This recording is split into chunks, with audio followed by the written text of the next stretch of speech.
Hello farmers, இன்னைக்கு வீடியோவில் எதை பற்றி போகிறோம்னா புழுக்கள் பூச்சிகள்லாம் ரெசிஸ்டண்ட் ஆகிற பற்றி பார்க்க போகிறோம். அதாவது நம்ம எந்த ஒரு பயிருக்குமே பூச்சி தாக்குதல் ஏற்பட்டுச்சுன்னா நம்ம வந்து குறிப்பிட்ட ஒரு சில பூச்சிக்கொல்லிகள் பயன்படுத்துவோம். ஆனால் ஒரு சில பூச்சிக்கொல்லிகள்லாம் பயன்படுத்தினாலும் புழுக்கள் பூச்சிகள் அழியாத மாதிரி தெரியும். அதை நம்ம எவ்வளோ டோசேஜ் பயன்படுத்தினாலுமே புழுக்கள் பூச்சிகள் பெருமளவு அழியாமல் அந்த மருந்தோட தன்மையை உள்வாங்கிக்கிட்டே இருக்கும், ஆனால் அழியாது. இது வந்து எதனால் இந்த மாதிரி நடக்குது, இதை தவிர்க்கிறதுக்கு நம்ம என்ன செய்யலாம் அப்படிங்கிற பற்றி தான் பார்க்க போகிறோம்.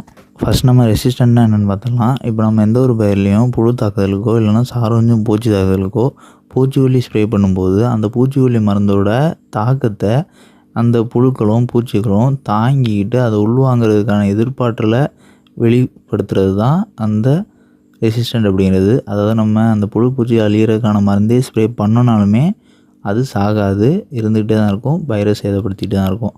ஸோ இதுதான் இந்த ரெசிஸ்டண்ட் அப்படிங்கிறது.